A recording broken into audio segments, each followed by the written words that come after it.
Ultraviolet automotive की तरफ से जो इलेक्ट्रिक मोटरसाइकिल आते हैं उसको सर्विस को लेकर कोई भी प्रॉब्लम क्रिएट नहीं होती है, ये कहा जाता है। पर फाइनली हमारे पास में एक वीडियो मतलब 8 फोटो आए हैं और एक पर्सन है जो कि लगभग 10 देशों में घूम चुके हैं और उन्होंने एक उनकी और वो जो रिकॉन मॉडल है, मतलब 10 किलोवाट लिथियम आयन बैटरी के साथ में जो मोटरसाइकिल आती है F77 सुपर स्ट्रीट जो है, वो मोटरसाइकिल उन्होंने परचेज की। और वो कह रहे हैं कि मेरी मोटरसाइकिल एक हफ्ते से कोची के सर्विस सेंटर पे खड़ी है और उसका कोई भी सॉल्यूशन नहीं किया गया है। मैं आपको बता दूं कि मुझे ऐसा प्रतीत हुआ कि अल्ट्रावायलेट की मोटरसाइकिल में कोई भी प्रॉब्लम जो है सर्विस के लिए क्रिएट नहीं होती है।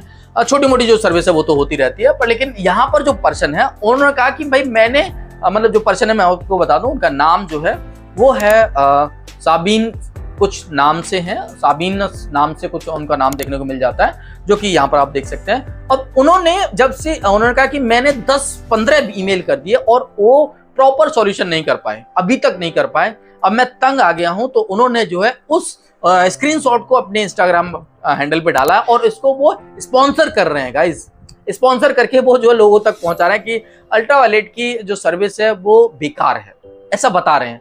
अब मुझे नहीं पता ये किसी कंपनी के द्वारा भी हो सकते हैं या फिर इनका जो भाई व्यक्ति 4-5 लाख रुपए खर्च करता है तो उनके साथ में प्रॉब्लम क्रिएट होती है तो आदमी फ्रस्ट्रेशन हो ही जाता है। आप हमें कमेंट बॉक्स में जरूर बताइए, क्या ये जो प्रॉब्लम मैं बताने वाला हूं, क्या अल्ट्रावायलेट की F77 जो भी बाइक है, मार्क 2 है, सुपर स्ट्रीट है या फिर जो F77 है, उनमें ये प्रॉब्लम क्रिएट होती है नहीं होती है? आप हमें कमेंट बॉक्स में बता दीजिए आपके पास में यदि इलेक्ट्रिक बाइक है तब। बात कर लेते हैं यहाँ पर। अभी अल्ट्रावायलेट ने अपना X47 electric crossover electric motorcycle जो है लॉन्च कर दी, जो कि एडवेंचर सेगमेंट में आपको देखने को मिल जाती है। पर लेकिन अभी सर्विस को लेकर एक प्रॉब्लम क्रिएट हुई है, जो कि यहाँ पर आप देख सकते हैं, और उनकी तरफ से कोई भी रिस्पॉन्स नहीं आया, तो उन्होंने कहा कि भाई उनको स्पॉन्सर कर दिया। अब स्पॉन्सर में मेरे पास जैसी वीडियो आया, फोटो आए, तो मैंने कहा चलो देख लेते हैं इसमें है क्या।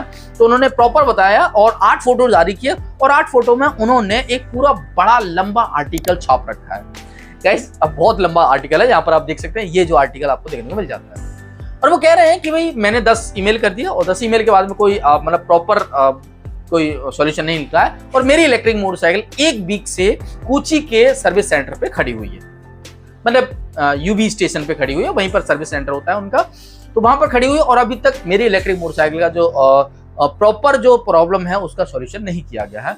तो वो कह रहे हैं कि देखो भाई क्या क्या प्रॉब्लम हुई है वो बता रहे हैं। तो वो कह रहे हैं कि जैसे ही मैंने इलेक्ट्रिक मोटरसाइकिल डिलीवरी ली तो सेम डे जो फ्रंट व्हील है उसका जो स्टिकर है वो छूट गया, गाइस स्टिकर छूट गया। उसके लिए उन्होंने फोटो डाला है, जो कि यहाँ पर आप देख सकते हैं। और उन्होंने कह रहे हैं कि देखो मैंने जो इलेक्ट्रिक मोटरसाइकिल खरीदने के बाद में जो नेविगेशन है, जो ऐप है, वो इतना अनस्टेबल है कि कभी कभी कनेक्ट होता है, कभी कभी नहीं होता है, कभी कभी बहुत सारे बग्स आ जाते हैं, स्टेबल नहीं है। क्या आप हमें कमेंट बॉक्स में जरूर बताइए क्या स्टेबल नहीं है। और नेविगेशन तो होता ही नहीं है, बिल्कुल बेस्ट है, और जीपीएस तो बिल्कुल लगता ही नहीं है। वो ये कह रहे हैं, यहाँ पर आप देख सकते हैं, पढ़ रखा है, यहाँ पे पढ़ा है और वो आप पढ़ सकते हैं। मतलब ये सब प्रॉब्लम क्रिएट होती है। और अनस्टेबल कनेक्शन तो बहुत है, इलेक्ट्रिक मोटरसाइकिल का और मोबाइल का ऐप का जो कनेक्शन है वो बिल्कुल ही बेकार है। और फिर इसको वो रेजोल्यूशन करे, और सबसे बड़ी कमी वो बता रहे हैं कि उनकी इलेक्ट्रिक मोटरसाइकिल में जो है रेंज की सबसे बड़ी प्रॉब्लम बता रहे हैं। वो कह रहे हैं कि भाई मैंने 323 किलोमीटर की रेंज वाली इलेक्ट्रिक मोटरसाइकिल, जो कि आईडीसी रेंज है, और वो जो मोटरसाइकिल है वो सिर्फ 200 किलोमीटर की रेंज प्रोवाइड करा रही है। तो क्या 200 किलोमीटर की रेंज प्रोवाइड कराती है? बस आप हमें कमेंट बॉक्स में जरूर बताइए। पर मुझे लगता है कि 200 नहीं, 200-250 तो प्रोवाइड करानी ही चाहिए। 50 किलोमीटर इधर उधर हो सकती है, पर लेकिन 200 किलोमीटर आपको रेंज प्रोवाइड करानी, वो 250 किलोमीटर प्रोवाइड करानी चाहिए किसी भी इलेक्ट्रिक मोटरसाइकिल को। अब ऐसा होता है कि पर्सन जो है नए नए लाते हैं तो फिर उसको कभी तेज चलाते, कभी धीमा चलाते, कभी तेज चलाते।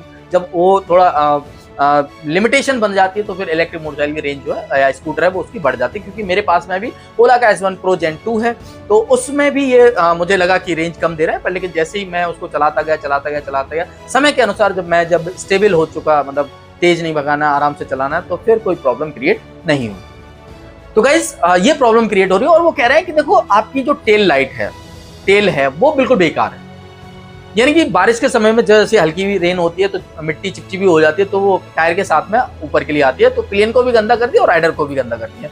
तो ये बिल्कुल बेकार है।